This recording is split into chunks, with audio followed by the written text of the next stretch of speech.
Greg McCallum is the man in charge, and gee, they've got a job and a half in front of them this year with the changes in the rules, experimental rules. And there she is, the kick-off and the cup underway for 86.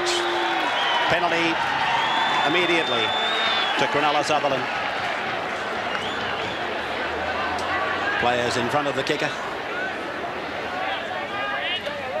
So Balmain just outside their own 22. Let's check the footy tab pool. Oh, hang on a moment. A charge down by the Sharks. A chance for them. Nixon, he's over the line, but Gary Jack is covering up the ball. That's a good piece of fullback play, really. That was a great tackle by Gary Jack. For all intents and purposes, Nixon was going to score the try after the charge down. He came up with a loose ball. He headed off of the try line, and then from nowhere, Jack came in behind him, grabbed him just short of the line, rolled him over, and he was unable to force the ball in goal. See how he covered the ball up, Gary Jack? He always was aware of the ball rather than the player's legs or anything else like that. He kept his hands under the ball. That's no good for a young player's confidence in his first big league match. Wakefield, there goes Docking. Docking will score the first rugby league try of the new season. Johnny Docking scores. Oh, there's not very much of these little men, but Wakefield and Docking.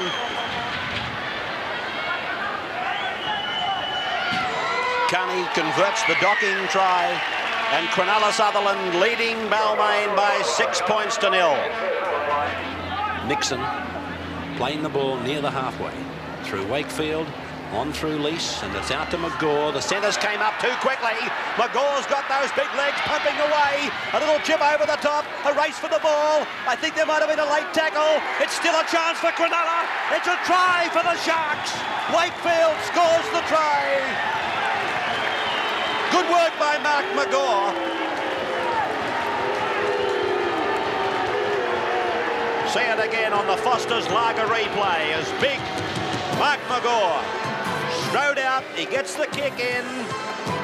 No, there was no late tackle.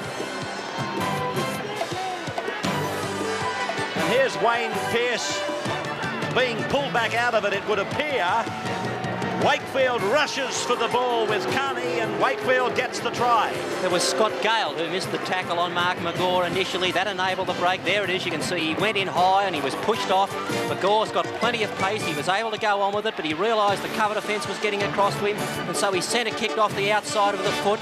There was a whole host of Balmain and Cronulla players coming after the ball. It was towed ahead. There were two Cronulla players in the vicinity, but it was Mark Wakefield who fell on it for the 4 points. And here's Carney using the same mound, or at least 1 foot to the left of it, to attempt conversion.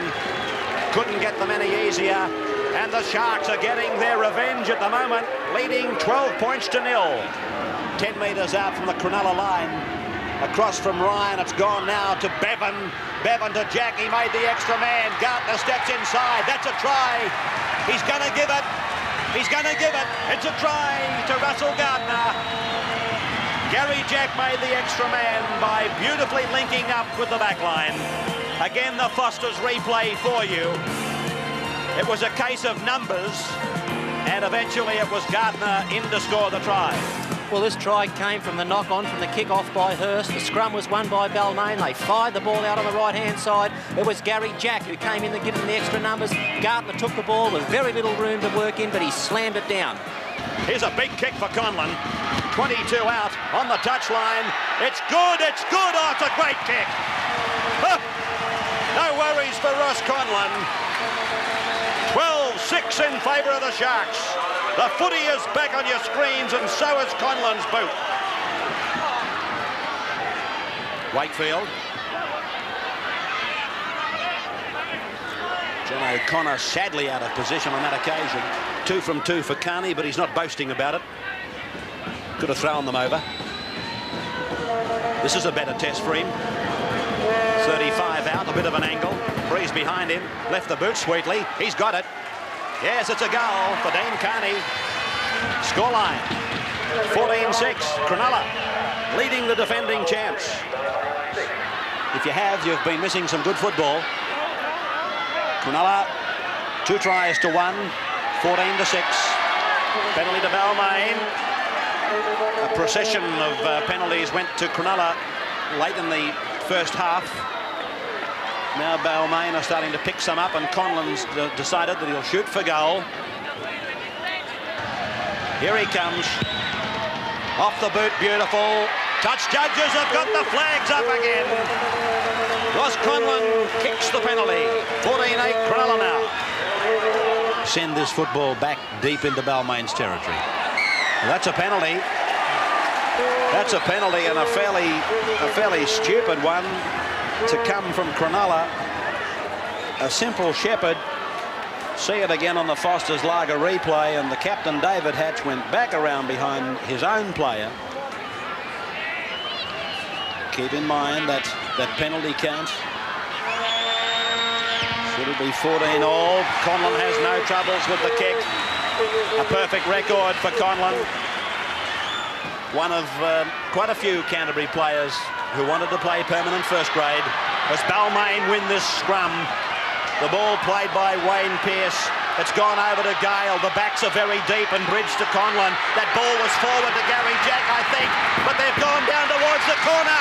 There's the Balmain try. The try they've been so trying very hard to score. It's finally come. On the end, I would think of two very controversial passes. Balmain, the defending cup champions. One would think out of jail. Here's the Foster's replay. Conlon's pass to Jack, I've got to be honest, I thought was forward. This last one, not so sure about it either. And you know me, I hate to talk in terms like that about any try. Here it is again. Well, Balmain were able to score this try thanks to some poor play by Cronulla, where they came up with mistakes and put pressure on themselves. Gary Jack made the initial bust. It looked like it had died here, but he popped the ball up to John Davidson. Davidson was able to run foot docking the fullback who was coming across in cover defence, and comes round to improve his position for the kick. With the attempt at conversion to be taken by Ross Conlon, the scrum count's interesting. 15-8 in favour of the Tigers. As Conlon converts, and with 7 minutes of time to go, Balmain seemingly will live to fight another day. 16-14. Ellison, the tackler. Gale kicks ahead, and it's been grounded by Scott Gale in goal. It's a try. A try for Scott Gale. The grubber kick. You'll see the employment of it a lot this year. Gale is one of the best in the business at it. And the Cronulla player just failed to get his fingers to it, Barry Russell. And Scott Gale pounces on it. Here's the Foster's replay.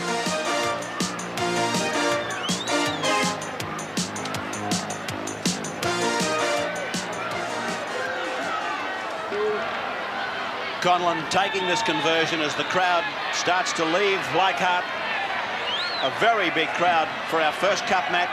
A big crowd by cup standards. And the kick by Conlon is successful, making it Balmain 22, Cronulla 14. As the siren sounds, that's the end of the first cup match for 86. Sponsored by National Panasonic. With the defending champions, Balmain, taking a hell of a long time to win, but that they did. 22-14. Tries by Gartner, Davidson and Gale. Conlon, a perfect 5 out of 5. It's a worried-looking Wayne Pearce that comes from the ground. Docking and Wakefield, the little men scored for Cronulla. Carney also a perfect record, 3 from 3 in the goal-kicking department.